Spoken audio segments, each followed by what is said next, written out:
Hello again. It is time to get back to some construction footage. So today's footage is going to be working on the siding, and we will end the day with a little bit of a tour from the inside and the outside, showing the progress and the siding all in place.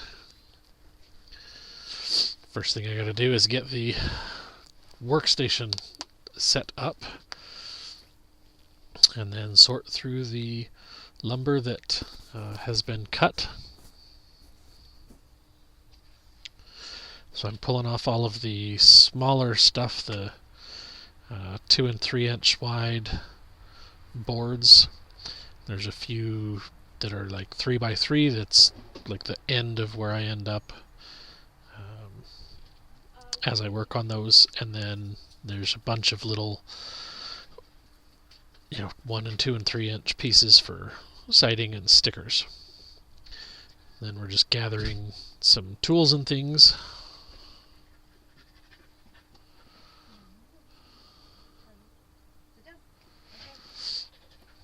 And Emily was available to come and help, so that was pretty nice to be able to have her assistance as we went through things.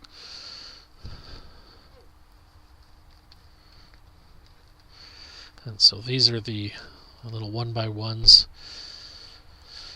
that we're just going to start out making into stickers.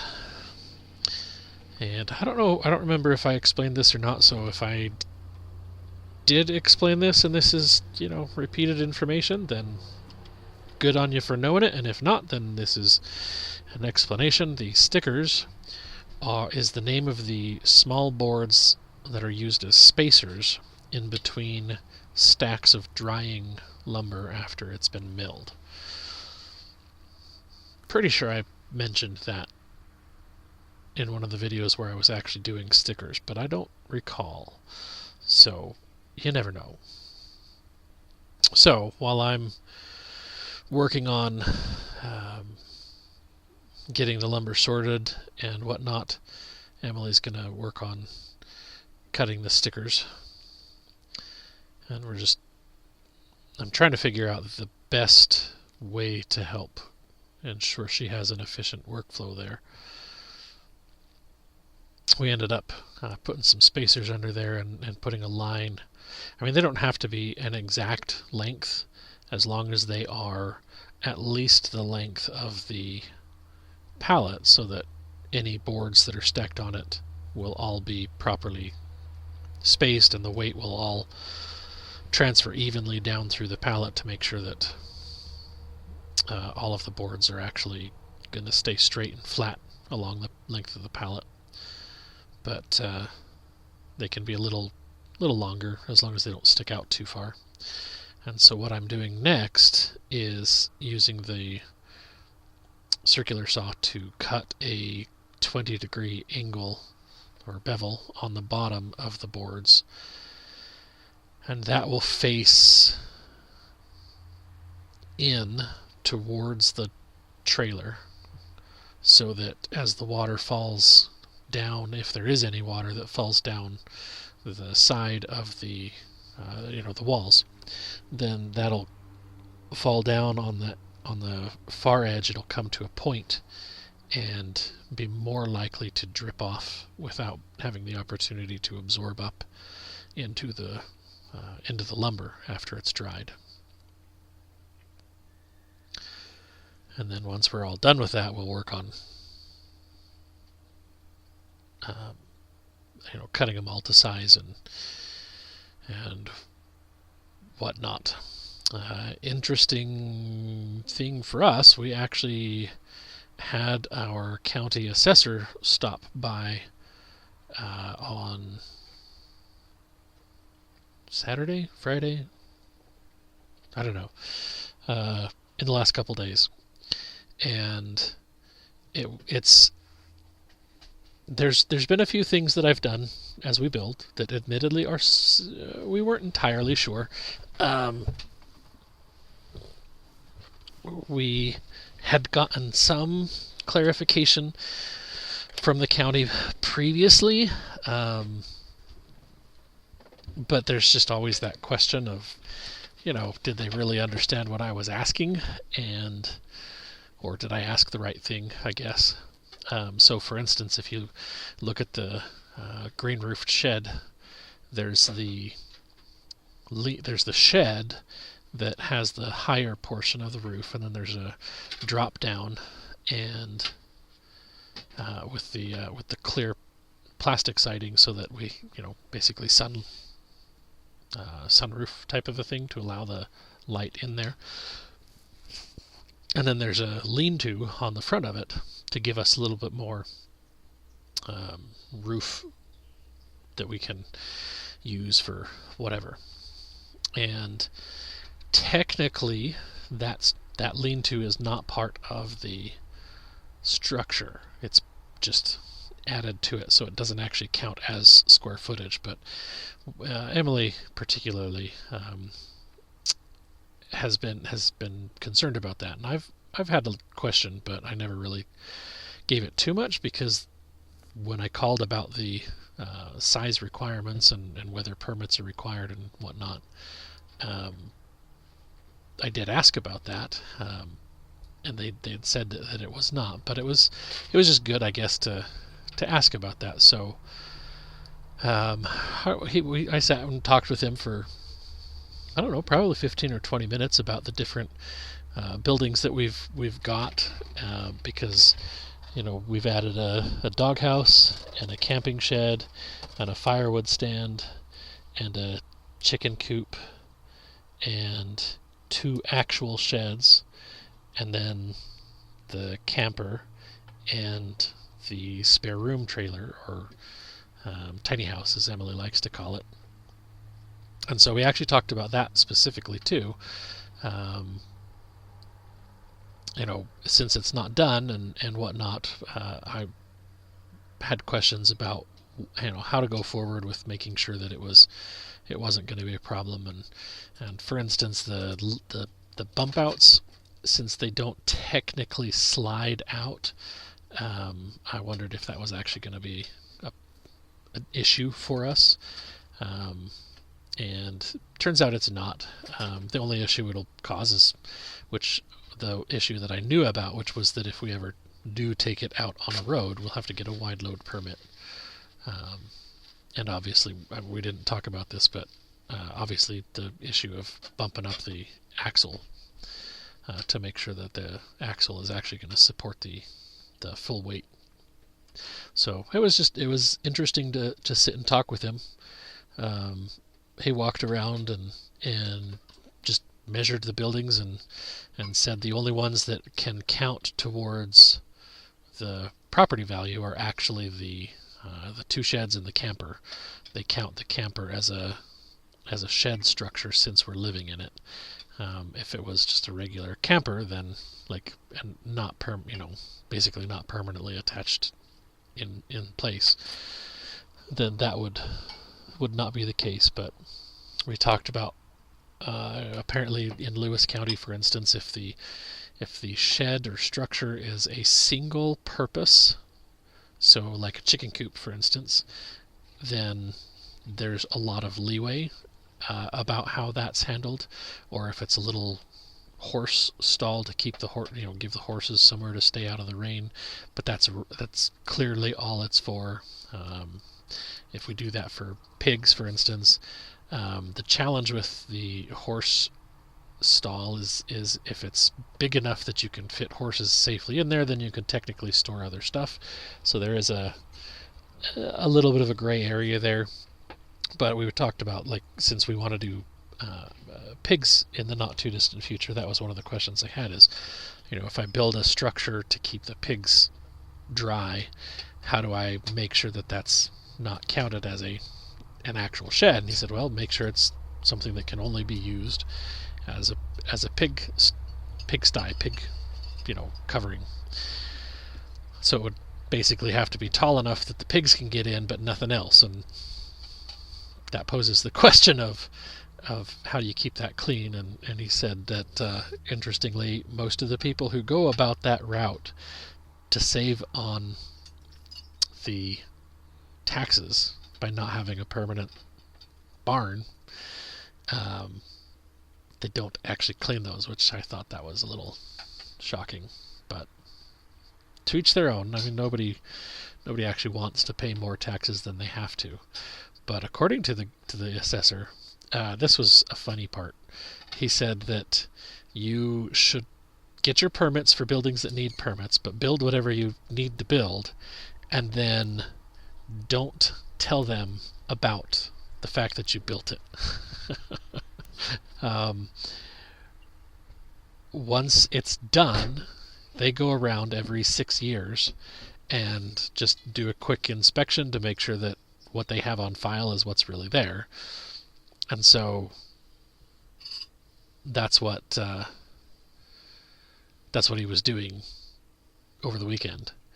And he said on the converse side, make sure that you notify them as soon as you destroy something or take away something. So for instance, if we have the tiny house and it is sitting there as an actual structure, then it'll count as a shed according to their rules. If we then move it or sell it and take it off of the property, if we don't tell them that, then we're going to continue to get taxed for having a shed there, even though it's no longer there. Or if there's a barn, for instance, that has to be destroyed, as soon as you destroy that barn, tell them about it and they will take it off the record. But he says they routinely go to places and they're like, hey, there used to be a building here. What happened to it? Oh, well, it burned down 4 years ago. Oh, you've been paying taxes on a burnt down building for 4 years. We'll take that off for you. Future, you should let us know as soon as there's a problem. I just thought that was interesting. So, anyway, you saw a little bit there. We got the side of the bump out done. And I'm just working on cutting pieces to fill in the upper section above the bump out and make sure we get all of that completely sealed up.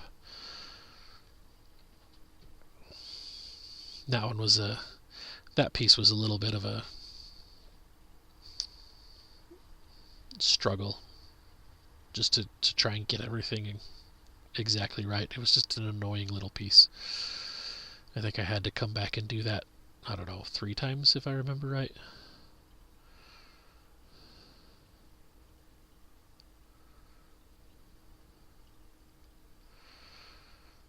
But once I got that done, the rest of the side actually goes up pretty quick.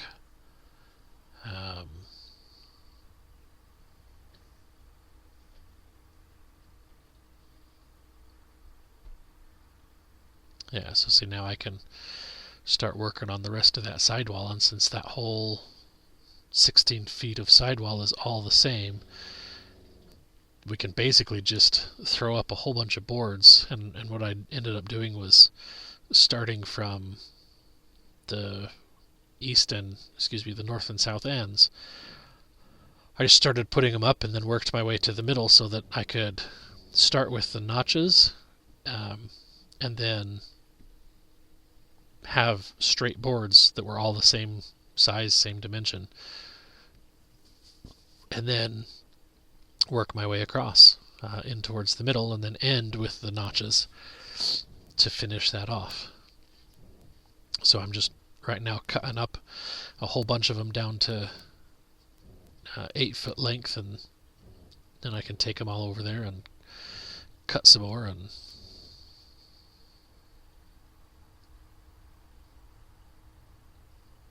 I think Emily, if I remember correctly, Emily was actually over there starting to put those up while I was getting these cut too. And so that helped speed things along. And these pallets that I built have actually been amazing. The The only challenge I have with them is I'm very limited in places that I can put them at the moment. That's one of the things I've got to work on this summer, as once everything's dried out enough to get back to doing some dirt work.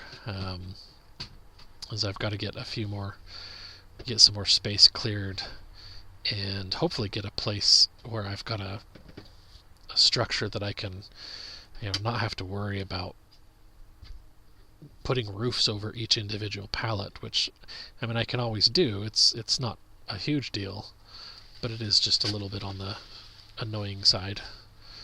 Whereas if I could just stack them, under a small shed, even just a 12 by 16 with an 8-foot span in between or I guess it'd have to be like, 10 by 20, so that if I have 8-foot boards I can fit them in between. But as long as the boards were all the same dimension on each layer, so that the top layer is actually flat, then theoretically I could stack several pallets high, just put one on top of the other, so I don't have to take up as much floor space. I'm going to have to put some thought into how we want to go about doing that, but we'll see. So at this point I'm pretty sure I've got enough done that we can get everything finished, so we're going to just haul everything over and just bust out getting these put up as quick as we can.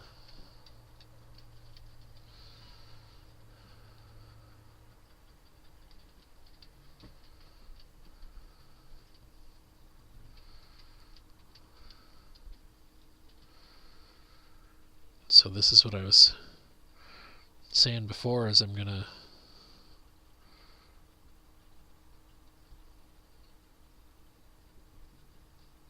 there we go. Mark out what I need for this first notch, get that cut, do the same thing. Actually on that backside we get to just start putting them up, since we already have a little bit of siding there for the bump out. But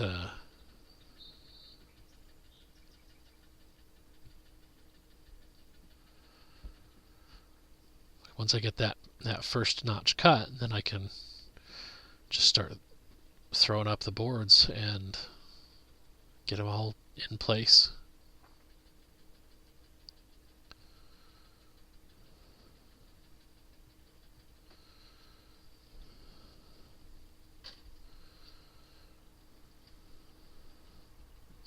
We did a little bit of an experiment to see if my overkill screwing on the other side is necessary, so we actually started just putting the one screw in the middle of each board instead of a set of 3 down in the middle of each board.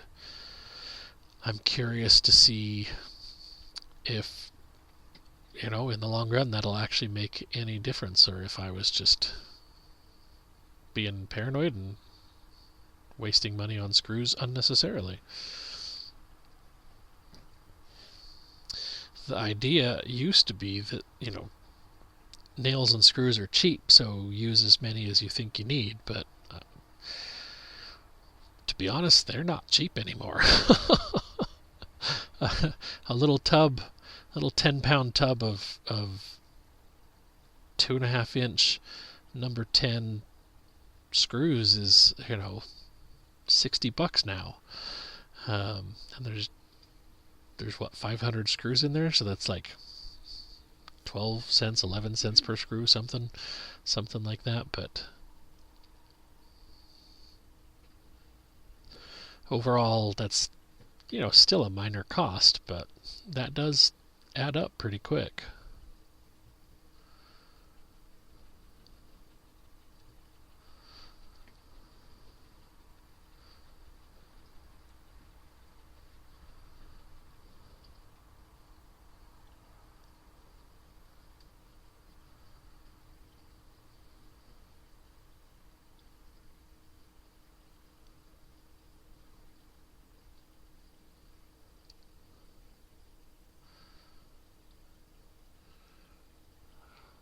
So here we figure out where that notch for the rafter needs to be. Go get that cut. And then the board was chosen specifically to be thin enough that that will have a half of the rafter on each side of this board, which makes it a lot easier to do, because then you can just position it better as you work. But it also is just easier to cut a corner out of the board rather than trying to cut a notch out of it. So then we can put that up and then do the same thing with the next board, and then we're pretty close to being done.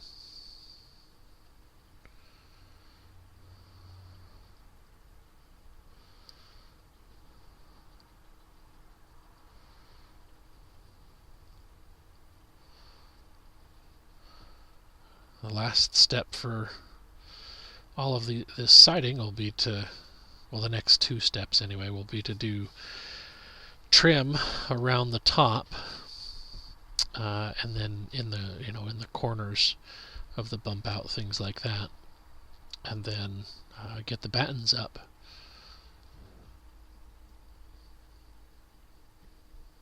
The nice part is that the cottonwood, once it's out of the rain, it actually dries pretty quickly. On the far side, this is the east side, on the west side of the building, you can tell that it's actually already drying, and there's a few boards that look like they're probably going to crack a little bit down the middle. I don't think they're going to crack enough that I'm concerned about it, like enough to replace them, but I might end up just putting up an extra batten over it if it looks like it's actually going to crack a fair ways.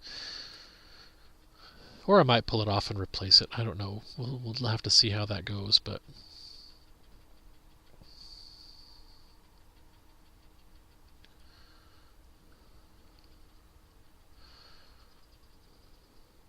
it's starting to get a little crowded in there.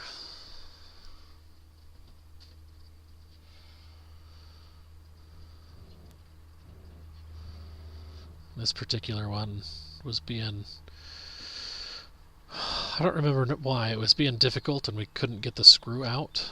So I ended up having to find the hammer and pound it out and then put it in a different position so that the screw hole could be reused without drilling a screw into the same hole on the girt. But there you go. There's the last board. Then we just have to put some screws in the top girt and the beam that runs in between the rafters, which I guess technically that's still called a girt. I put that little framing structure that I had built to put up above the post. And that way they're all secured all the way from the top to the bottom with, like, I think 1, 2, 3, 4, 5 screws for each one.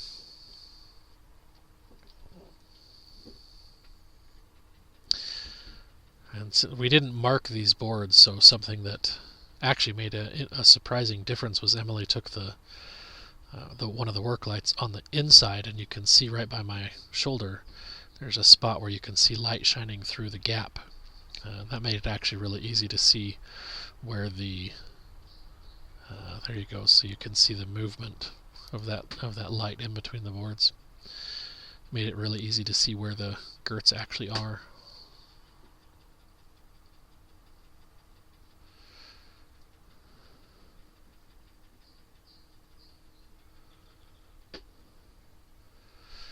But the entire structure is now protected from the wind, at least.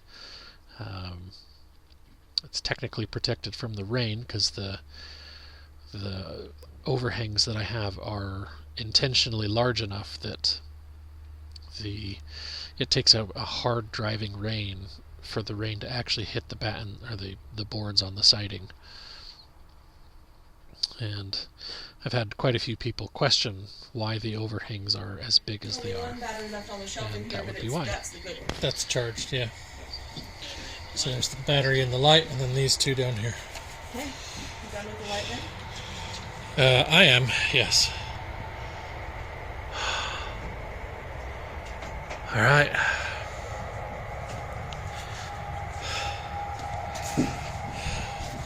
Siding is up.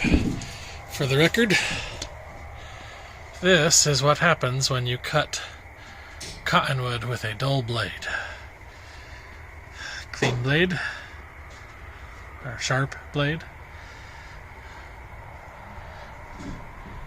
dull blade.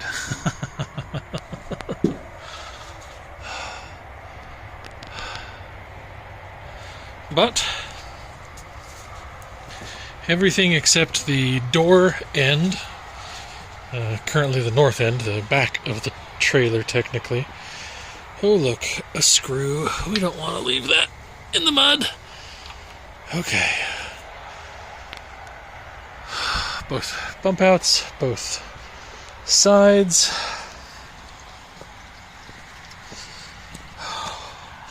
I was hoping to actually get the trim across the top there done today, but we ran out of daylight, so we focused on the siding. We're being given a dual recliner love seat, so we have to hurry and get this buttoned up enough that it's safe to put it out here. So, yeehaw.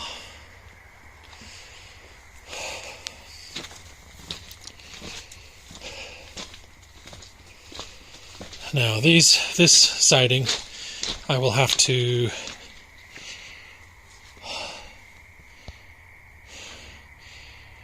mill. I need to get another board across the bottom here, a board across the top that spans that, and then one that runs along the rafters for the boards to attach to. But that won't take very long to do once I actually get around to doing it, so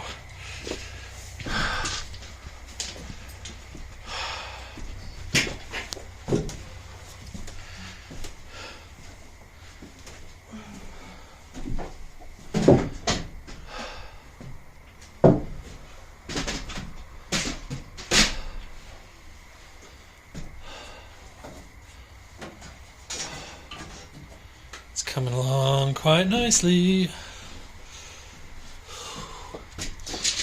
These two posts, or these two are posts, I should say, for the window that will go right there. Somewhere.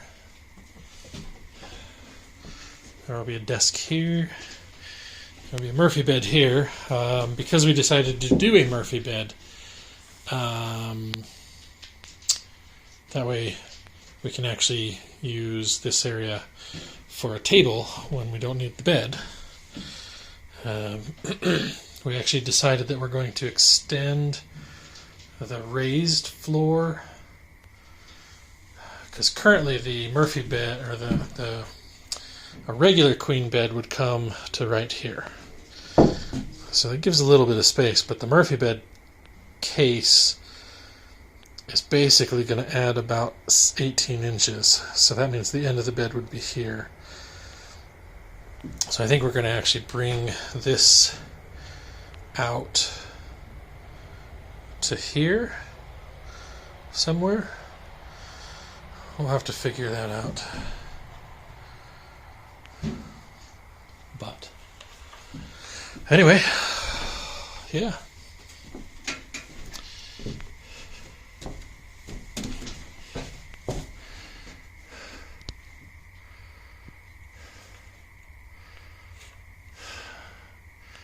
There's our tiny room, tiny home slash spare room trailer so far.